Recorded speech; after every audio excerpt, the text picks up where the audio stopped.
It is a great story, but what I think a lot of people are going to find surprising about it is that it's not a story about a strong man. You think of Hercules as being a big muscular guy, and it's just about a strong guy. I mean, Hercules' strength is not just muscular, it's intellectual, it's emotional. It's an important story. It's the hero myth, really. You get to see what it means for a hero to be sort of carved from the cloth of human flesh.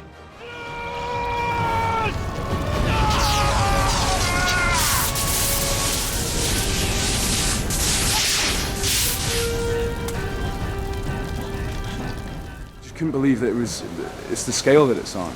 You know, it's like a feature film when you read the script. The sheer number of effect shots and large scale, epic scenes. There's no other way of filming it than really going for it as if it was a major feature film. Background action! I'm dying to see the finished product, though, because there's just been so much love and care and detail and enormous hard work put into bringing this myth to life. And when all the elements come together between the computer generated and, I mean, you can see what we're doing here. It's just unbelievable. And the makeup and the prosthetics and the costumes and the music, it's just going to be spectacular. You know, now in a modern age, we have got, the ability to do wonderful things with computers, and we can make fantasy appear real, and it is a fantastic world. And I thought that would be if it's done well, and I'm sure it will be. It'll bring such a magical quality to the story that I thought, I've not seen it done like that before.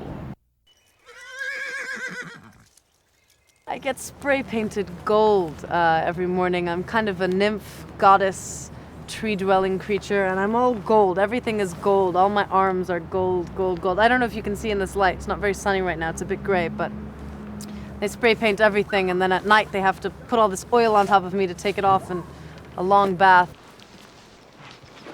It was a sight day now.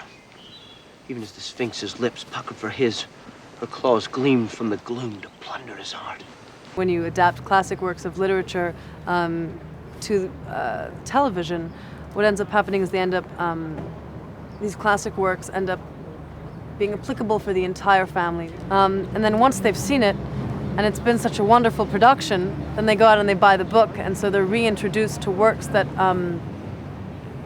they wouldn't necessarily have purchased because it's become something much closer to them because they've gone through kind of an emotional experience or an action experience, any sort of visceral experience, because it's right there in their house and it's attacking them, and it's this Hercules production and it's comes straight at them, and then they can go to the bookstore and they can, buy any numerous sorts of mythological books that perhaps they wouldn't have been introduced to unless it had entered their home and hit them on the head with a hammer, making them pay attention.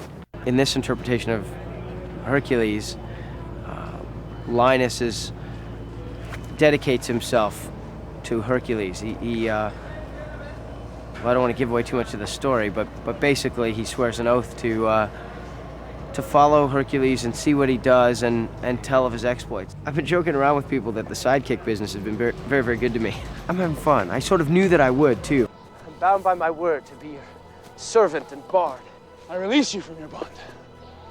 I'm also bound to you by my art. Poet needs inspiration. What's great about this production is that it's a show that everybody's going to find something in it that amazes them or touches them or excites them. I mean, especially for children, I think it's going to be amazing. The Hydra that we're bringing to life, that Hercules slays, the Nemean lion, all the labors that Hercules goes through.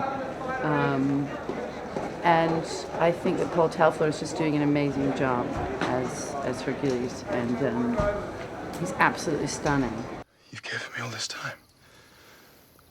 And Linus.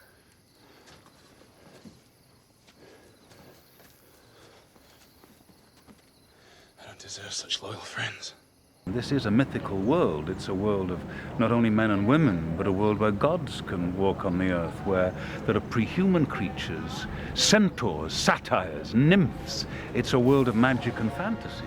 This is an epic production. There's never been television like you're about to see with Hercules.